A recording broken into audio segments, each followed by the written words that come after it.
आज इस कार्यक्रम में मंच पर उपस्थित सोहरतगढ़ से पूर्व विधायक चौधरी अमर सिंह जी,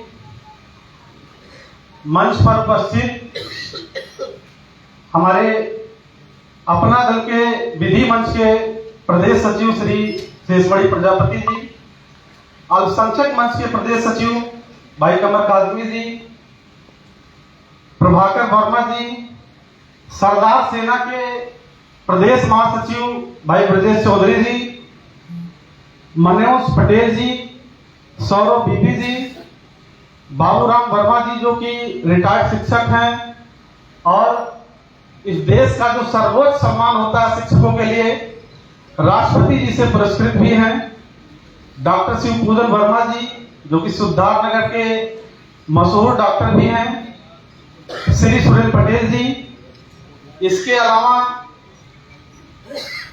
सिद्धार्थनगर जनपद के अपना दल के जिला अध्यक्ष युवा मंच श्री विनय जायसवाल जी, किसान मंच के जिला अध्यक्ष राधेश्याम तिवारी जी, अनुसूचित मंच के जिला अध्यक्ष राम लटाम वाल्मीकि जी, व्यापार मंच के जिला अध्यक्ष दीपक कौशल जी, मेन बॉडी के हमारे जो जिला उपाध्यक्ष हैं श्री अनिल चौधरी जी, श्री धनेश वर्मा जी, अमर सिंह नन्हे जी, जिला महासचिव सूर्य प्रकाश चौधरी जी, जिला महासचिव नवल पटेल जी, जिला महासचिव राधेश्याम पांडे जी, इसके अलावा जो जनपद के जिला सचिवगण हैं अजय चौधरी जी, सुभाष चौधरी जी, शिवचंद्र भारती जी, दिलीप चौधरी जी, पवन चौधरी जी, इसके अलावा व्यापार मंच के जिला उपाध्यक्ष प्रभाकर जायसवाल जी, आईटी सेल के हमारे सभी पदाधिकारीगण जो जनपद सिद्धार्थनगर में निवास कर रहे हैं, जो कि अपना दल में आईटी सेल की जिम्मेदारी लंबे अरसे से उठा रहे हैं, उसमें प्रमुख नाम अजय वर्मा जी, राम निवास जी, राजेश चौधरी जी, दिनेश चौधरी जी, प्रदीप भारती जी, अनिल चौधरी जी, इसके अलावा किसान मंच के हमारे जिला उपाध्यक्ष कन्हैया यादव जी, युवा मंच के जिला महासचिव कमलेश प्रजापति जी, जिला सचिव अनिल पासवान जी, इसके अलावा सिद्धार्थनगर जनपद के सभी युवा मंच के जितने भी हमारे, चाहे वो जिला स्तर के पदाधिकारी हों या विधानसभा स्तर के प्रभारी हों, इन सभी लोगों की एक लंबी लिस्ट है जिसका नाम बोलना थोड़ा सा मुझे दिक्कत पड़ रही है, समय की कमी है, बहुत सारे नाम अभी हैं। विधानसभा अध्यक्षों में हमारे कपिल वस्तु विधानसभा से विधानसभा अध्यक्ष सतीश चौधरी जी, बांसी विधानसभा के विधानसभा अध्यक्ष भाई श्याम तिवारी जी, इसके अलावा हमारे मंच पे जो साथी बैठे हुए हैं जिनका नाम मैं नहीं बोल पा रहा हूं, समय कम है, बहुत सारी बातें आप लोगों के बीच में रखना है। आगे हमारे जितने भी साथीगण बैठे हुए हैं, आप सभी लोगों का, प्रमुख लोगों का नाम तो मैं लेना चाहता हूं, लेकिन लिस्ट लंबी है, इसकी वजह से सभी लोगों का नाम नहीं ले पा रहा हूं, उसके लिए माफी चाहता हूं। आज का जो ये कार्यक्रम रखा गया है, हमारे बहुत सारे वक्ता साथी लोगों ने बहुत सारी बातें कही। आज के इस कार्यक्रम के लिए पिछले एक हफ्ते से षड्यंत्र चल रहा है पूरे उत्तर प्रदेश में। इस कार्यक्रम को किस तरीके से रोका जाए, एक कार्यक्रम किसी भी तरीके से ना होने पाए। सबसे पहले तो इस हॉल की बुकिंग हमने जब कराई तो इस हॉल के मालिक के पास लगातार दबाव आया, ये हॉल किसी भी सूरत में हेमंत चौधरी को नहीं मिलना चाहिए, लेकिन किसी तरीके से हम इस हॉल को व्यवस्थित किए, रखे अपने पास, आज इसमें कार्यक्रम भी हो रहा है। इसके अलावा पिछले एक हफ्ते से लगातार लोगों के ऊपर दबिश दी जा रही है पूरे पूर्वांचल में, खासकर अपना दल के वो पदाधिकारी जो इस समय अपना दल से जुड़े हुए हैं। सुबह से लेकर रात तक उनके पास फोन की घंटियां बज रही हैं उनको तमाम तरह की धमकियां दी जा रही हैं कि अगर उस कार्यक्रम में जाओगे तो तुम्हारे साथ मैं ये करूंगा, तुम्हारे साथ मैं वो करूंगा। आज का मेरा ये भाषण सुनने के लिए पिछले एक हफ्ते से इंतजारी हो रही है कुछ लोगों को। इस प्रदेश के भी लाखों लोगों को आज जो इस कार्यक्रम का भाषण सुनना चाह रहे हैं, आज मैं उनको सुनाना भी चाह रहा हूं, क्योंकि इस कार्यक्रम का जो शीर्षक है सीधी बात अपनों के साथ और क्रांति का आगाज। तो क्रांति का तो आगाज हो ही गया। रही बात लोगों के भीड़ की, इसी हाल में अभी 20 दिन पहले अपना दल के किसी बड़े नेता का कार्यक्रम हुआ था। हम लोगों ने तो अपने संघर्ष के बल पर आज ये भीड़ इकट्ठा की है। हमें याद है वो दिन जब अपना दल में पूर्वांचल में कोई नाम लेने वाला नहीं था। 2015-16 की बात मैं करता हूं। उस समय हम सभी लोगों ने अपनी नौकरी छोड़ करके, अपना धंधा बिजनेस छोड़ करके अपना दल में शामिल हुए थे। सिद्धार्थनगर जैसी जनपद में जब हम लोगों ने सदस्यता ग्रहण किया था तो उस समय अपना दल का एक सदस्य भी नहीं था। जिला अध्यक्ष को तो छोड़ दीजिए, एक सदस्य भी नहीं था सिद्धार्थनगर में। हम लोगों ने किसी तरीके से एक एक करके हमने जोड़ा, कारवां बढ़ाता गया और धीरे धीरे करके पूरे पूर्वांचल में अपना दल को आगे बढ़ाता रहा। बहुत सारे साथी, नौजवान साथी जो अपना नौकरी छोड़ करके, अपना बिजनेस छोड़ करके हम सभी लोगों के पीछे साथ में कंधा से कंधा मिलाकर चलने का काम किए, लेकिन समय आने पर उनके साथ क्या हुआ वो भी मैं आगे बताऊंगा। भाई चौधरी अमर सिंह जी, हमें याद है कि उस समय कितना संघर्ष इन्होंने किया था जमीन पर। हम इनसे भी मिले, इनको भी हमने साथ में लिया और समय वो आया जब 2017 का, जिसमें अपना दल को गठबंधन के तहत 11 सीटें मिली पूरे उत्तर प्रदेश में। हमने कहा उस समय सिद्धार्थनगर जनपद के सौरभगढ़ से टिकट मांगने वालों की कमी नहीं थी, दिल्ली में लाइन लगी हुई थी, लेकिन हमने कहा नहीं, एक अपना नौजवान साथी जो पिछले लंबे अरसे से 15 साल 20 साल से लगातार जमीन पर काम कर रहा है, उस भाई को टिकट मिलना चाहिए। अंततः इनको टिकट मिला, चुनाव जीते और आप लोगों को याद भी होगा कि उन्होंने 5 साल उस सौरभगढ़ की जनता के लिए क्या क्या नहीं किया। आज अभी बाढ़ गई है, अभी मुझे लग रहा 2-4 दिन पहले ही सिद्धार्थनगर से बाढ़ खत्म हुई है, लेकिन मुझे वो दौर भी याद है जब माननीय चौधरी अमर सिंह जी विधायक हुआ करते थे वहां पर, और जब बाढ़ आती थी तो आप लोग सोशल मीडिया के माध्यम से देखते थे कि ये बेचारे सुबह से लेकर रात तक उसी बाढ़ के बीच में अपनी जिंदगी यापन करते थे। गांव गांव जाकर भीग करके गले तक पानी होता था, उसके बाद भी ये राहत सामग्री बांटने का काम करते थे। लेकिन इनके भी साथ क्या हुआ, अभी उन्होंने अपनी जुबान बताया कि इनके साथ क्या क्या हुआ। हम लोगों ने इसके बाद और मेहनत करना शुरू किया कि चलिए अभी एक विधायक है जनपद में, पूर्वांचल में और विधायक हो। इसके लिए पूरे पूर्वांचल के युवा अपनी जान लगा दिए पार्टी को आगे बढ़ाने के लिए, और पार्टी कहीं ना कहीं आगे बढ़ी थी। हमें वो भी दिन याद है जब हम लोग अपना सब कुछ छोड़ करके पूरे उत्तर प्रदेश के कार्यक्रम में भाग लेते थे। पार्टी का कोई भी कार्यक्रम होता था पूरे प्रदेश में, मैं अपना सब कुछ छोड़ छाड़ करके 2 से 4 दिन पहले उस कार्यक्रम के लिए उस जिले में जाकर के धरना दे देता था। वहां पर झाड़ू लगाने, मंच पर झाड़ू लगाने से लेकर के कुर्सी लगाने तक का मैं काम करता था।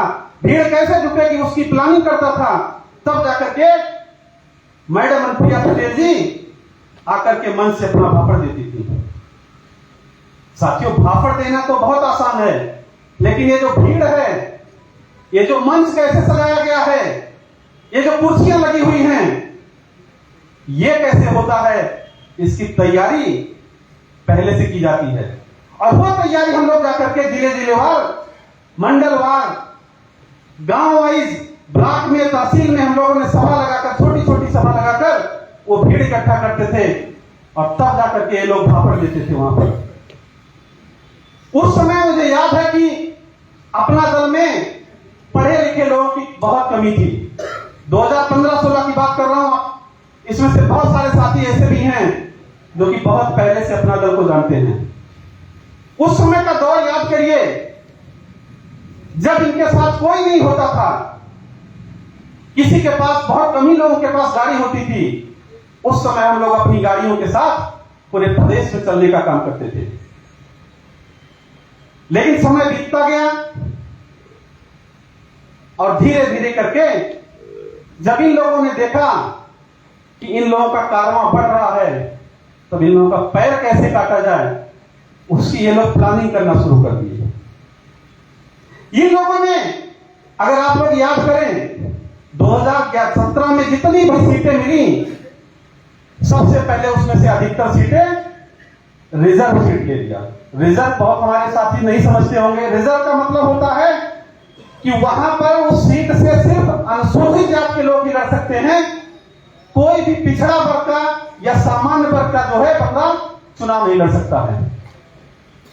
यही हाल इन्होंने 2022 में भी किया। 17 सीटों में से 7 सीट को इन्होंने रिजर्व ले लिया। 7 सीट पर पिछड़ा वर्ग और सामान्य वर्ग लड़ाई से बाहर हो गया। क्यों लेते हैं ये लोग?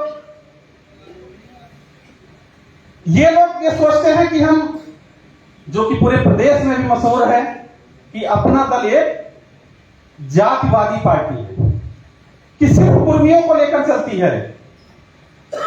अभी मैं उस पर भी आऊंगा कि कुर्मियों का कल्याण कितना होता है इस पार्टी में, क्योंकि आज जो शीर्षक है सीधी बात, तो हम सीधी बात उसी पर आएंगे। 7 सीटों में साथियों कुर्मी लड़ाई से बाहर हो गया। कुर्मी का नाम इसलिए ले रहा हूं क्योंकि सारा समाज ये जानता है कि अपना दल कुर्मियों की पार्टी है। तो उन 7 सीटों पे तो पहले नंबर कुर्मी बाहर हो गया। अब बची 10 सीटें। अब 10 सीटें में से मैडम जी जो है कुछ कुर्मियों को भी दी, अब कुछ सामान्य वर्ग को दे दी। तो उनको कहने को यह हो गया कि 7 सीट पे कुर्मी नहीं लड़ सकता है, क्योंकि कुर्मी अगर लड़ेगा तो आगे नेता बन जाएगा। तो अपने समाज को नेता नहीं बनना देना चाहते लोग। अभी इसी हाल में मैं जिक्र किया, 20 दिन पहले नेताजी आए थे, पूरा प्रशासन लगा था, पूरे उत्तर प्रदेश के लोग आए थे, बड़े मुश्किल इस हाल को भर पाए थे, मुश्किल इस हाल को भर पाए थे। और हम लोग आज जितने भी लोग आए हैं, कोई ये नहीं कह सकता कि चौधरी अमर सिंह या हेमंत चौधरी ने किसी को 100 रुपए का तेल भी दिया। ये बड़ी बात है, ये बहुत बड़ी बात है कि उत्तर प्रदेश सरकार का मंत्री, पार्टी का सर्वे सर्वा यहां पर आते हैं, उनके बावजूद 14 बसें 200 रुपए महिलाओं को, जो स्वयं सहायता समूह की महिलाएं हैं, उनको दी जाती हैं, और उस बस से वो लोग आती हैं, तब जाके ये हाल भर पाते हैं। हमारे उनमें फर्क क्या है कि हम और चौधरी अमर सिंह जैसे लोग या बहुत सारे साथी जो मंच पर बैठे हैं, हम लोग अपने संघर्षों पे आगे बढ़े हैं। और आशीष पटेल जी, उनको राजनीतिक विरासत में मिली है। अगर वो डॉक्टर सोनीलाल पटेल जी के दामाद में होते तो क्या आज वो प्रदेश सरकार में मंत्री होते? ये सोचना आप लोगों को है। आज उन्हीं की बदौलत आप इस उत्तर प्रदेश सरकार में मंत्री हो और पूरे प्रदेश के दामाद बने बैठे हुए हो। आप एक हफ्ते से लगातार षड्यंत्र रच रहे हो कि किसी भी तरीके से कार्यक्रम ना हो। आप कितने भी षड्यंत्र रच लो, अब कार्यक्रम तो होके ही रहेगा और हर जिले में कार्यक्रम होगा, उसमें आप रोक नहीं पाओगे। आप लोग तो सीटें बेचने का काम करते हो। कितने करोड़ में बिकती है आप सभी लोगों को पता है, उसको बताने का नाम लेने की जरूरत नहीं है।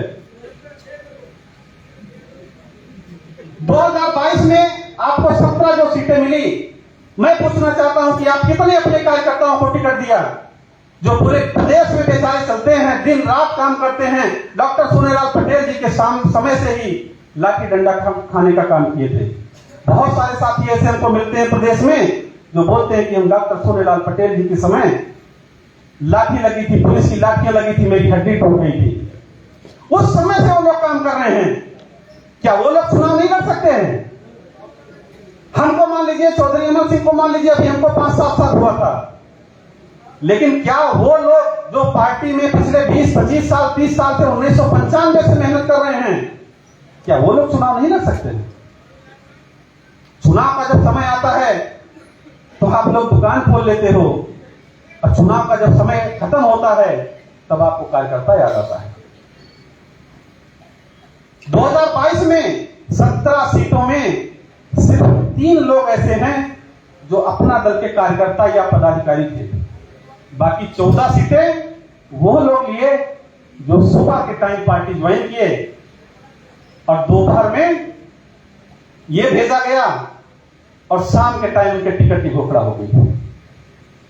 हम जैसे लोग, अमर सिंह जैसे लोग और ना जाने कितने ऐसे लोग सुबह से लेकर रात तक कार्यालय पर बैठे रहे कि अब मिलेगा, अब मिलेगा, अब मिलेगा, लेकिन उस समय कभी आया ही नहीं।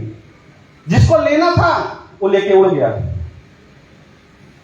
चूंकि कार्यक्रम बस्ती मंडल में हो रहा है, मैं जिक्र करना चाहूंगा सिद्धार्थनगर का, क्योंकि बिना उसके जिक्र किए ये कार्यक्रम मुझे लग रहा अधूरा रहेगा। सोहरतगढ़ में जब हम लोगों ने शुरुआत किया, भाई चौधरी अमर सिंह ने जैसे अभी बोला कि हमने आपके लिए सीट छोड़ दी, इसमें कोई दो राय नहीं है। हम जब वहां पर गए कार्यक्रम के लिए, होर्डिंग बैनर लगना शुरू हुआ तो इनका फोन मेरे पास आया एक दिन और इन्होंने बोला कि भाई अगर आपको लड़ना है तो आप लड़ लीजिए, इससे बढ़िया हम छोड़ ही देते हैं। इन्होंने मैदान खाली कर दिया। अपना दल का वहां पर दूसरा कोई टिकट भी मांगने वाला नहीं था। अरे मुझे नहीं दिए आप, तो क्या जनपद सिद्धार्थनगर में कोई कार्यकर्ता पार्टी का था ही नहीं जो सोहरतगढ़ विधानसभा से चुनाव लड़ सके? बहुत सारे ऐसे लोग थे जिनको आप टिकट दे सकते थे और चुनाव लड़ सकता था, लेकिन आपने किसको बुलाया? इस उत्तर प्रदेश के एकदम अंतिम छोर से, नोएडा से, वहां के एक व्यापारी को बुला लिया। और कहां बुलाए? उत्तर प्रदेश के दूसरे छोर जो कि नेपाल से सटता है, वहां पर बुला लिया। मतलब दूसरे छोर वाला बंदा अंतिम छोर पर आके चुनाव लड़ा।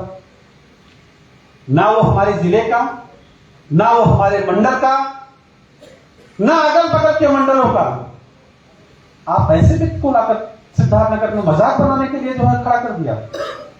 और धन्य है वो सोहरतगढ़ की जनता, हम लोगों को नहीं मिला, हम लोग भी चुपचाप बैठ गए, कोई विरोध नहीं किया। वहां पर हम लोग अगर विरोध किए होते तो शायद हो सकता है कि रिजल्ट कुछ और होता, लेकिन हम लोग शांति से बैठ गए कि हो सकता है पार्टी आगे कुछ हम लोगों के लिए करे ही। वो चुनाव जीत गए भाई साहब, चुनाव खत्म हुआ, हम लोग इंतजार करते रहे कि सर चलो टिकट नहीं मिला, आप बुलाएंगे, आप बुलाएंगे, आप बुलाएंगे। ये इंतजार करते करते आज 7 महीना हो गया, लेकिन वो फोन कभी नहीं आया कि चलो लोगों ने, मैं ही नहीं, मेरे जैसे तमाम ऐसे लोग हैं उत्तर प्रदेश में जो टिकट मांग रहे थे और जिसको आपने नहीं दिया, तो क्या उनके साथ एक बार आपको बैठना नहीं चाहिए? कम से कम उनके साथ एक बार बैठ करके उनको तसल्ली देते, क्योंकि आप तो झूठ बोलने की मशीन हो। दिन भर आप झूठ बोलते रहते हो, एक और झूठ बोल देते या प्रधानमंत्री जी का दबाव था इसलिए और नोएडा के व्यापारी को लाना पड़ा, तो मैं कौन सा फांसी देने जा रहा था? या और न जाने कितने लोग जो उत्तर प्रदेश में जिनको टिकट नहीं मिला, जो अपना दल में लंबे अरसे से काम कर रहे थे, तो आपको क्या फांसी दे देते?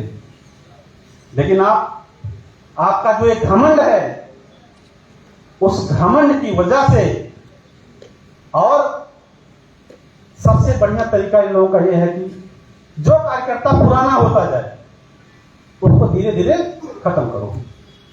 अगर वो पुराना होगा तो जाहिर सी बात वो डिमांड करेगा। अगर उसको 2 साल 4 साल 5 साल पार्टी में हो जाएगा आए हुए, तो तो जाहिर सी बात है वो ब्लॉक प्रमुखी का टिकट मांगेगा, वो जिला पंचायत अध्यक्षी का मांगेगा, वो विधायकी का मांगेगा, वो सांसदी का भी मांगेगा। लेकिन अगर उसको खत्म कर दोगे, उसका गला दबा दोगे, तो वो आपको छोड़ करके भाग जाएगा और कोई डिमांड भी नहीं करेगा। उसकी जगह पर ये लोग क्या करते हैं कि नई भर्तियां करते हैं। जैसे प्राइवेट लिमिटेड कंपनी होती है कि जब पुराने लोगों की तनख्वाह ज्यादा हो गई तो उनको धीरे धीरे छटनी करती है और नए लोगों की भर्ती करती है। तो नए लोगों की भर्ती करने से क्या फायदा है कि उनको कम तनख्वाह में एम्प्लॉय मिल जाता है। ऐसे ही अपना दल भी करती है। नए लोगों को इसलिए लोग लाते हैं कि वो जो नया बंदा आएगा, साल 2 साल 3 साल वो काम करेगा, साल 2 साल 3 साल वो कुछ मांगेगा नई पार्टी से, और जब मांगने की बारी आएगी तो उसको भी धीरे धीरे करके खत्म कर देगा। जिला पंचायत का चुनाव था, पार्टी ने तय किया कि जिला पंचायत का जो चुनाव लड़ेगा उससे आवेदन शुल्क लिया जाएगा। हम लोगों ने उसका विरोध किया कि हमारा वो कार्यकर्ता, वो पदाधिकारी जो जिले लेवल पर है, जिला पंचायत का चुनाव जाहिर सी बात है मध्यम वर्गीय लोग ही लड़ते हैं। हमने ये विरोध किया कि अगर वो हमारा कार्यकर्ता जो पूरे साल अपना धान गेहूं बेच करके पूरे जनपद में, पूरे प्रदेश की मीटिंगों में जाता है, क्या उसके साथ वो न्याय होगा कि उसको चुनाव लड़ाने के नाम पर उसे आवेदन शुल्क लिया जाए? लेकिन इन लोगों ने नहीं माना और 11,000 रुपए आवेदन शुल्क लिया उसने।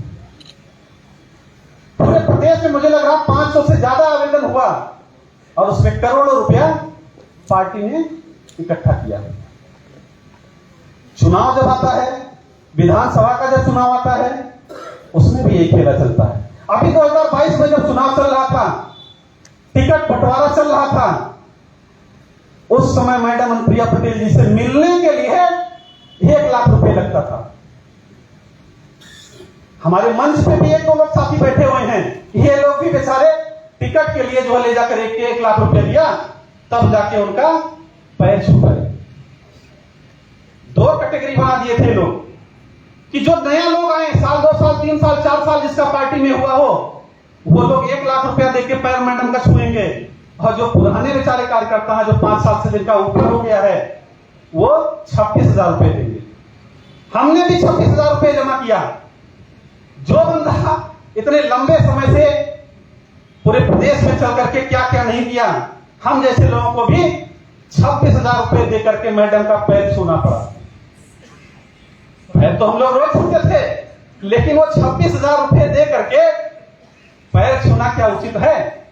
क्या उस कार्यकर्ता के लिए बढ़िया है जो बेचारा 5 साल 10 साल 15 साल से काम कर रहा है और आप उसको टिकट के नाम पर 1 लाख रुपए, 25,000 रुपए, 26,000 रुपए दे रहे हो? पूरे प्रदेश में लगभग 300 लोगों से आवेदन इन लोगों ने कराया था। आपके बस्ती जनपद से कितनी सीटों, 2-3 सीटों पर यहां से भी आवेदन हुआ था। हमारे बहुत सारे नौजवान साथी बस्ती जनपद से भी आवेदन किए थे, 1-1 लाख रुपया देके आवेदन किए। और सिद्धार्थनगर में तो मुझे लग रहा है अंतिम समय आते आते टिकट घोषणा से पहले लगभग 12 लोगों ने आवेदन किया था। तो लगभग 10 से 12 लाख रुपए तो सिद्धार्थनगर से चला गया आवेदन के नाम पर। तो ये खेल इन लोगों का पुराना है। ये मियां बीबी प्राइवेट लिमिटेड जो दल है ना, ये सिर्फ पैसे के लिए ही बने हुए हैं। इसके अलावा इनके पास कोई काम नहीं है। ये कार्यकर्ताओं को इस्तेमाल करते हैं और लास्ट में जब समय आता है, उनका समय पूरा हो जाता है, तो उनको निचोड़ करके फेंक देते हैं।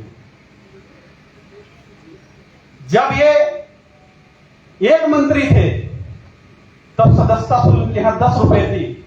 आज 2 मंत्री हैं और सदस्यता शुल्क 20 रुपए हो गई। अभी इसी मंच पर जो अपना दल के दामाद जी हैं, इसी मंच से बोलकर गए हैं, 20 दिन पहले की बात है, कि पूरे उत्तर प्रदेश में हमने 1 करोड़ सदस्य बना लिया है।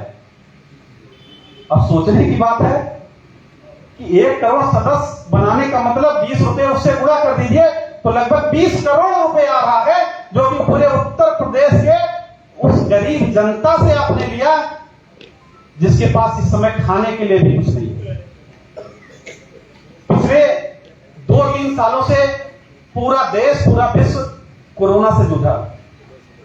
आज हर प्रदेश की सरकारें अपने जो गरीब जनता है उसके लिए बहुत सारे स्कीम ला रही है। उत्तर प्रदेश में भी खाद्य का भी जो है, जैसे विधायक जी ने भी उसका वर्णन किया, बहुत सारी स्कीम है जो फ्री है, सरकार उसको फ्री दे रही है। और ये लोग क्या कर रहे हैं, उनसे 20 रुपया वसूल रहे हैं। तो सबसे पहले आप उस 20 करोड़ का पूरे उत्तर प्रदेश के लोगों को हिसाब दीजिए जो आपने 1 करोड़ की जो है जनता से छीना है। मुझे लग रहा है उसका हिसाब भी इनके पास कुछ नहीं होगा। दामाद जी रोज पूरे उत्तर प्रदेश से किसी ना किसी कार्यकर्ता का गला घोटते रहते हैं, और मैडम जी दिल्ली में बैठ करके आलीशान कोठी में बड़े आराम से चाय की चुस्की लेते हुए बड़े चश्मे के साथ उसका गला घोटते हुए देखते हैं। बहुत सारे साथी होंगे जो ये लोग जानते हैं कि सारा कारनामा दामाद जी करते हैं, तो उसमें मैडम की क्या गलती है। हम ये कहना चाहते हैं कि आपके जिले में, आपके गांव में जब चोर चोरी करने आता है, जब पहली बार चोरी होती है, तो आप लोग क्या कहते हो कि चोरी आज हो गई। लेकिन अगर वो चोरी बार बार हो, उसी गांव में बार बार चोरी अगर हो रही है, तो आप लोग कहना शुरू करते हो कि इसमें पुलिस की गलती है, पुलिस की लापरवाही है। तो अगर कार्यकर्ता रोज दामाद जी मार रहे हैं, उसको गला दबा रहे हैं, तो मैडम जी को तो समझना चाहिए इस बात को कि दामाद जी पूरे प्रदेश से कार्यकर्ताओं का गला क्यों घोट रहे हैं। लेकिन उनसे क्या मतलब है, वो तो दिल्ली में बैठी जो है अपना सब जो करना है वो सब कर रही है। जिस तरीके से रावण को भगवान राम ने मारा था, लेकिन क्या विभीषण के बिना राम मार पाते हैं? क्या विभीषण के बिना राम मार सकते थे रावण को? नहीं मार सकते थे। उस विभीषण के बारे में आज समाज में बहुत तरीके की बात होती है कि विभीषण जैसा कोई भाई ना हो, लेकिन विभीषण भी समझाने का बहुत प्रयास किया था, लेकिन रावण नहीं माना। अंततः मजबूर होकर के उसे भगवान राम का सहारा बना, और उसके माध्यम से श्री राम जी ने रावण का वध किया। तो राम जो पैदा हुए थे वो रावण का वध करने के लिए पैदा हुए थे, लेकिन विभीषण के बिना वो वध नहीं हो सकता था। तो आज इस उत्तर प्रदेश में विभीषण भी पैदा हो चुका है और राम भी पैदा हो चुका है। अब इन लोगों का घमंड बहुत दिन तक चलने वाला नहीं है। दामाद जी बार बार जो है लोगों को धमकी देते हैं, अपना मोबाइल लहराते हैं। किस मोबाइल में सबका राज छुपा हुआ है। लेकिन आज क्योंकि ये भापड़ लाइव है, आज मैं उनको लहराना चाह रहा हूं। इस मोबाइल में आपके इतने सारे राज हैं कि जिस दिन मैं एक एक करके रिलीज करना शुरू कर दूंगा, तो आप उत्तर प्रदेश सरकार को और अपने कार्यकर्ताओं को जवाब नहीं दे पाओगे।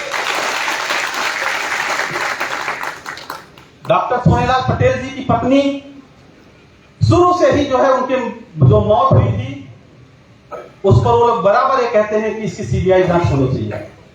मां कह रही है, 2 बेटियां कह रही हैं कि इसकी सीबीआई जांच होनी चाहिए, लेकिन दूसरे दामाद जी और मैडम जी कहते हैं कि नहीं, जांच नहीं होनी चाहिए। क्यों भैया?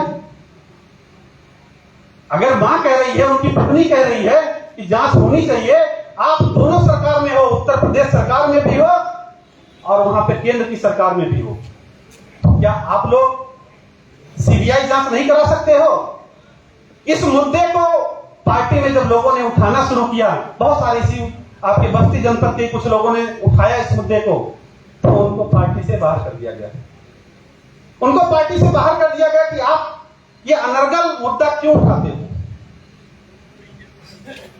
इसलिए अपना दल में कोई जुबान नहीं खोलता है कि भाई खोलेंगे तो उसके बाद हमारा भी वही हसर होगा जो पुराने लोगों का हुआ है। मंच पर अभी हमारे बहुत सारे साथी इस बात का जिक्र किए कि नई पार्टी बनानी चाहिए। बात आप लोगों की बिल्कुल सही है, माननीय विधायक जी ने भी इस बात को कहा। इसके लिए अभी हम लोग आज चूंकि ये पहली बैठक है, इसके बाद हम लोग संत कबीर नगर में भी करेंगे, सिद्धार्थ नगर में भी करेंगे, और उसके बाद निर्णय लिया जाएगा कि पार्टी की घोषणा कब होगी। पार्टी तो बनके रहेगी, हर जनपद में कार्यक्रम भी होगा, और दामाद जी को जितना रोकना हो वो रोक लें। अब ये कारवा रुकने वाला नहीं है, अब ये उत्तर प्रदेश के हर जिलों में जाएगा। आज चूंकि पहला था तो बहुत सारे साथी अभी नहीं आ पाए, इसमें त्योहार भी था, आज भैया दूज और ये सब भी है, तो इसलिए बहुत सारे साथी नहीं आ पाए हैं।